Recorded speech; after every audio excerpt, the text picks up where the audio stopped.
Labas rytas, tęsia darbus ir dabar mes studijoje pasitinkame LRT komunikacijos ir teisių valdymo departamento vadovą Arną Zuikį ir LRT.lt vadovą Mindaugą Raguotę. Labas rytas. Labas rytas. Labas rytas. Vyrai, atėjote, kad papasakotumėte naujieną, kurią jau kai kurie ištikimesni LRT televizijos žiūrovai tikrai jau matė anonsuose.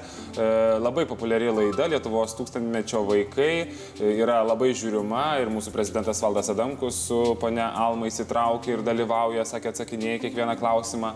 Tad dabar ir jie, ir kiti žiūrovai turės išskirtinės galimybės dalyvauti, laimėti prizus, galbūt nebūti tik tai studijoje su vaikais. Taip, tai dar praeitais metais kartu su Eurovizija mes startavome su programėlė Balsuok, kur iš tikrųjų pabandėme įtraukti žmonės interaktyviai dalyvauti kaip kartu laidoje. Tai šiemet su mūsų partneriais Omnitel ir Nokia Lietuvas sukūrėme programėlę tūkstantmečio vaikams, kuri leidžia neišeinant iš namų kartu dalyvauti laidoje tūkstantmečio vaikai ir atsakinėti į klausimus.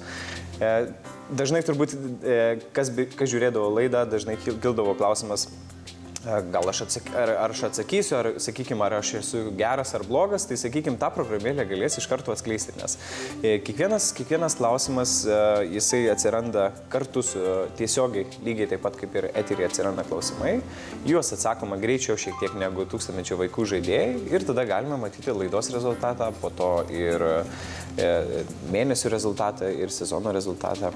Tai taip galima tiesiogiai įsitraukti į šį žaidimą. Mindaugai, paaiškinkite, kaip įsiaiškinti, ar tu geras, ar tu blogas.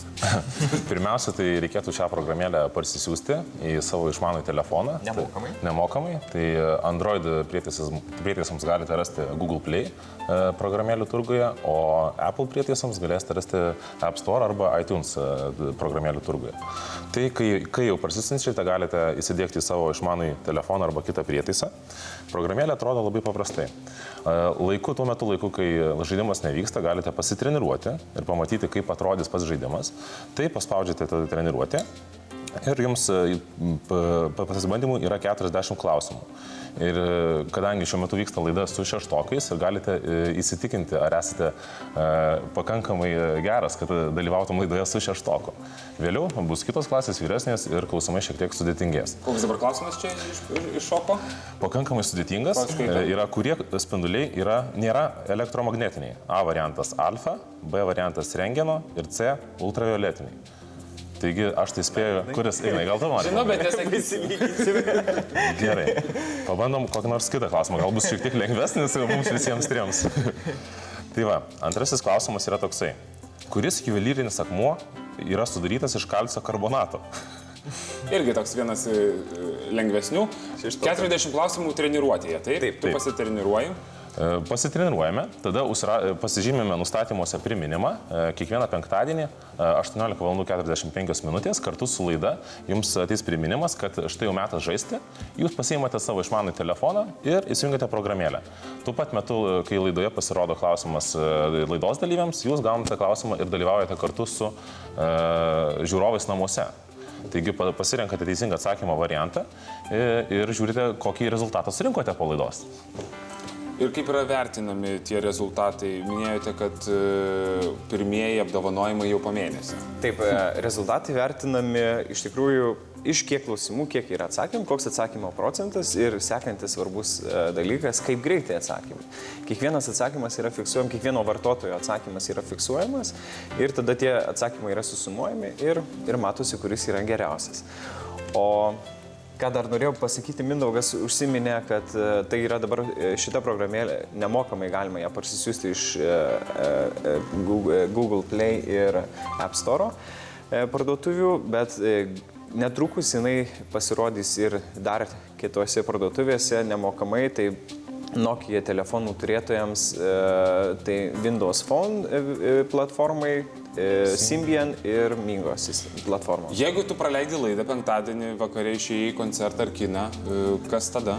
Jei turite su savim mobilųjį telefoną, tai jums ateis priminimas. Ir jeigu jūs, tarkim, važiuojate kažkur tai kelyje, esate, aišku, ne už vairo, galite spręsti gyvų laiku. Jums net nebūtina žiūrėti televizoriaus, bet geriausia visgi dalyvauti kartu su visais laidos dalyviais. Bet vis dėlto, jeigu tu vairuoji ir tau visas dėmesys į kelią ir tu praleidi laidą, ar tie klausimai yra talpinami į archyvą ir tu gali prie tos laidos prisijungti prisijungti, kaip dabar, tarkim, skaitmeninės televizijos? Ne, šitoj vietoj ne. Vat būtent čia mes ir norime pritraukti žiūrovus prie televizoriaus ekranų, kad jie būtent žaisdami, kartu žiūrėdami televiziją, tiesiog paspaudžia atsakymą. Beje, atsakymo variantą, treniruoti iš karto pasakomas, kuris variantas yra teisingas, bet žaidžiant laidoje jisai nematai, kuris teisingas, tada reikia pažiūrėti į televizoriaus ekraną ir tada jau matai, kuris yra teisingas.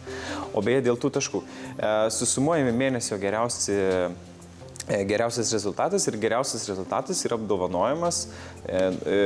Geriausią rezultatą turinti žaidėjas yra apdovanojimas Nokia prizų įsteigtų, tai yra bevėlė ausinė, kurią galima tiesiog visiems telefonams tinkama. Ir LRT dovanėlėm. Taip, ir LRT atributika. O praktikoje, tarkim, užsienio šalyse toks būdas pritraukti žiūrovą yra populiarus? Būtent tokio analogo aš dar vakar specialiai pasiieškojau internete, ar kažkas panašaus yra.